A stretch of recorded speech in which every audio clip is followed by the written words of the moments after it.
Kw'izina rya Data, rya Mwana, rya Mutima Mweranda. Amen.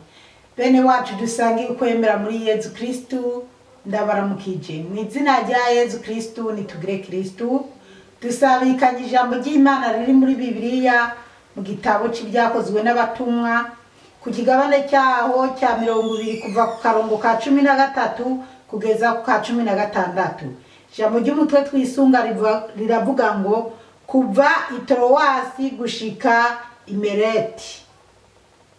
Tweho rero turahava dufata ubwato turambuka gushika ni Asosi aho twari guhitana Pawulo. Kubwiwe yari yashatse kugenda n'amaguru. Amaze kudusanga i Asosi tumuriza mu bwato dushika i Metirene. Kuva aho tumara mu kiyaga umunsi wose bukeye dushika hafi ya Kiyo. Ku munsi ukurikira naho twongera tuja i Samosi ngo dushike i Trogiriyo. Turahagarara bukeye dushika i Mereti. Pawulo rero yari yashinze kudahagarara muri Efezi kuko yanka guta umwanya muri Aziya. Yashaka kuba ari i Yerusalemu ku munsi mukuru w'Ipentekoti. Bene wacu muri Kristu Yezu, iri ni jambo ry'Imana. Dushimiye Imana. Haleluya, haleluya, haleluya. Amen, amen. Bana b'Imana, turabandanya kuzirikana inkuru za Pawulo canke se urugendo rwa Pawulo aho yagendera acarangura ubutumwa bwiza. Iri jambo ry'umutwe rero riravuga ngo kuva i Trowasi gushika i Mereti. Turibukanya uko Pawulo byagiye bimugendekera, hanyuma tukibukanya ko ijambo ry'Imana duheruka video canke audio duheruka ari hahandi Pawulo yari karabigisha kararabigisha gushika wa musore Utiko aguye hasi, hanyuma Pawulo akamubumbatira nyuma agakira. Rero niho rero twumva ngo kuva i Trowasi gushika i Mereti. Batubwira ingene byagenze. 13 bavuga ngo tweho rero turahava dufata ubwato turambuka gushika ni Asosi. Ngo bobo rero babandi babagenzi ba Pawulo bariko batubwira ingene bo bafashe ubwato bakabandanya bagenda ngo gushika ni Asosi aho twari guhitana Pawulo. Kubwiwe yari yashatse kugenda n'amaguru. Ubwo rero bageze aha Asosi bari bagiye guhitana Pawulo, bashaka kujana na Pawulo. Ariko Pawulo baratubwira ko Pawulo we yashaka kugenda n'amaguru. Ni nkaho rero bo bashaka guha Pawulo lift cyangwa ubusafiri bwo kumworohereza kugira agende n'ubwo bwato. Ariko kumbure Pawulo kukwanga kugorana canke kumbure nyimba atarafise amahera y'itike, we yumva yashaka kuhagenda n'amaguru. Kandi ikindi nacyo hari igihe yumva ko kugenda n'amaguru hari abo byohura akabaha ubutumwa bwiza canke se akaba ari amikoro make yari afise. 14 amaze kudusanga i Asosi, Pawulo basanze muri Asosi, tumuriza mu bwato dushika i Mitirene. Abasanze rero aha hantu hitwa Asosi baramuriza mu bwato, baramubushafiri ngo gushika bashike Mitirene. Aho hantu hitwa Mitirene ugiye muri Bibiliya canke ugiye mu yimbari mu ndonda bihugu uri kuraraba mu bihugu usanga hari ahantu hamwe na hamwe handitse, canke ugasanga bavuze ngo aha naha hitwa kunuku, ubu harahindutse hitwa uku. Amazina barayahindura mugabo ubwa mbere hitwa Egypti, ubu naho hitwa muri Turukiya.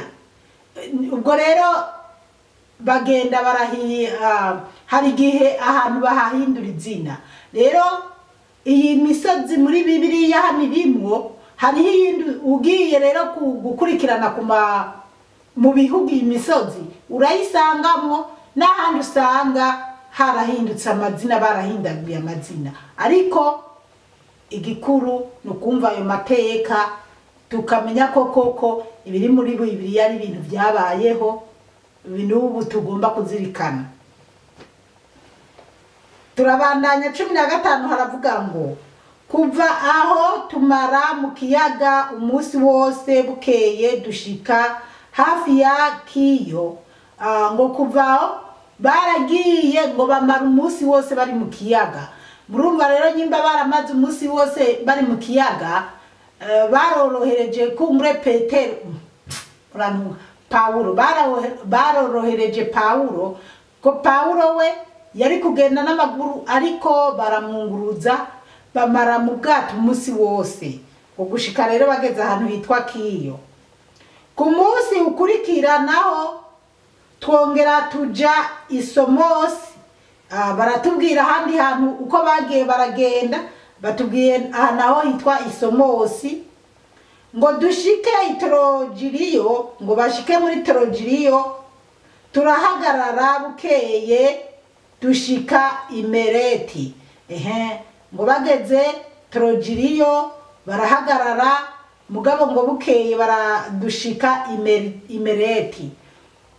Urumva rero baragera ahantu bakaruhuka, bakabifatiye nk'ibintu byo kurya. Ni nk'uko dufata indege tuja mu bindi bihugu.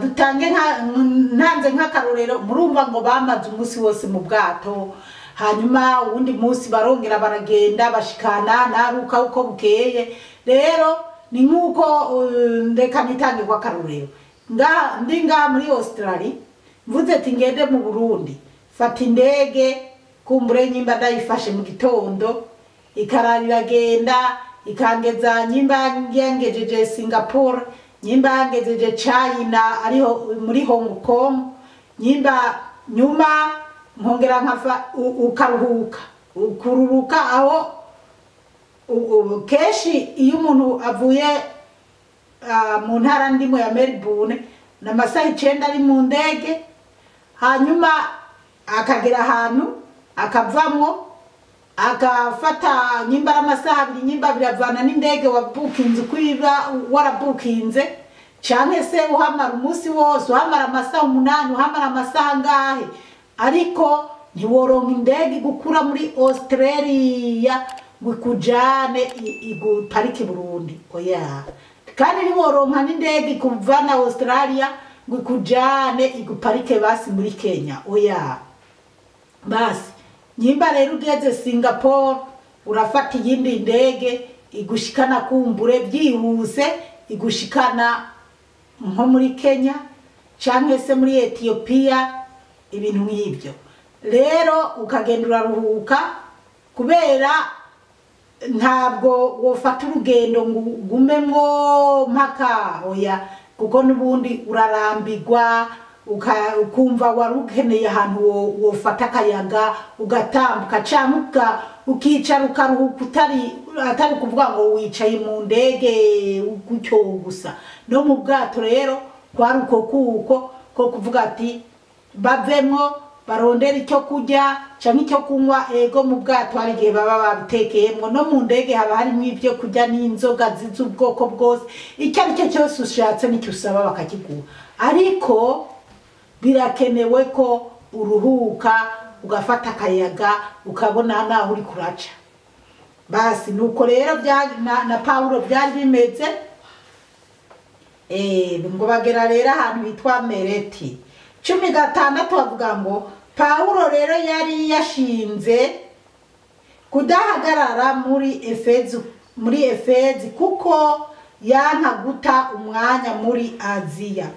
Paulo rero ngo ntiyipfuza ko bahagarara muri Efezi, ngo ntiyashaka guta umwanya muri Aziya, ntiyashaka kumara umwanya muri Aziya, kumbure ngo baruhuke batembere muri Aziya, oya kumbure bivanye n'urugendo yari ariko nibyo yumva bimubiragiramwo, kuko hari igihe Imana iba yaguhaye message ukumva ikubiragiramwo ku buryo wumva ko uza kuronka amahoro ari uko ushikanye message y'ibyo ushaka kugerako canke y'ibyo Imana yakubwiye.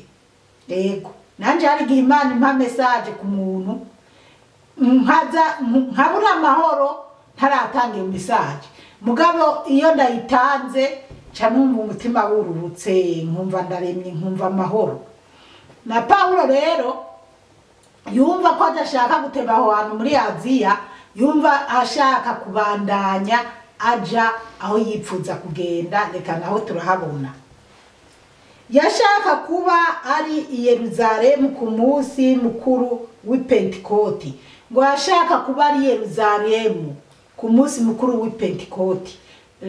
Rumva ko yari karihutira kuja mu munsi mukuru wa Pentekoti, kuko noneho duca tubyumva neza ko hari ibitegura idasanzwe muri Yerusalemu yo kuri uwo munsi mukuru wa Pentekoti. Umunsi mukuru wa Pentekoti nawe turawumva uraba rimwe mu mwaka, nkahandi utangwe muri iki gitabo cy'ibikorwa by'abatumwa niwe tubona Mutima Mweranda Yesu yari yaremereye intumwa ziwe ko bazohabwa mu Mutima Mweranda.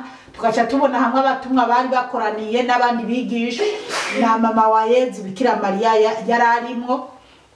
Hanyuma imbeya z'umuriro zikururukira mu nzu barimwo bariko barasenga, hamwe bavuga ngo aba bantu ngo baborewe. Petero nawe agafata ijambo, tekada haracyari saa 3 zo mu gitondo, ntabwo twanyoye, ahubwo nibyo Yesu Kristo yari yaratubwiye ko tuzoronka Mutima Mweranda.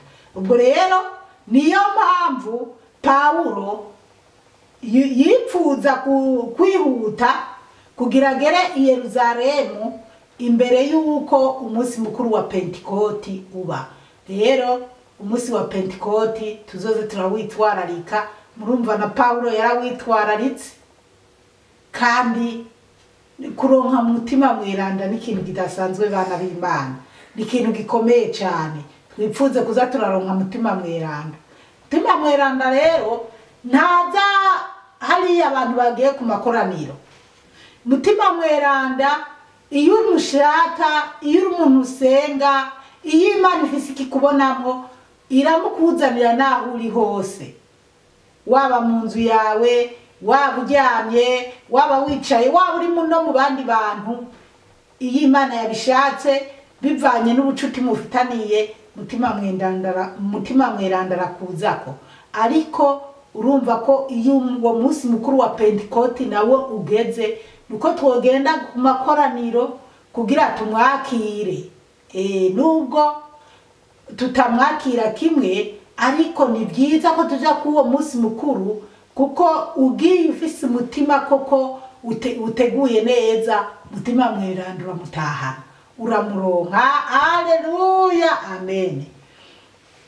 Bana b'Imana rero tukaba tugejeje ngaha, ariko sinorangiza ntababwiye ko dukwiye kuza turasenga cyane, tugasenga no mu mwanya w'abadasenga, kugira dusengera isi yose, kubera abana b'Imana ibyago biduhanamiye canke bihanamiye isi ni byinshi.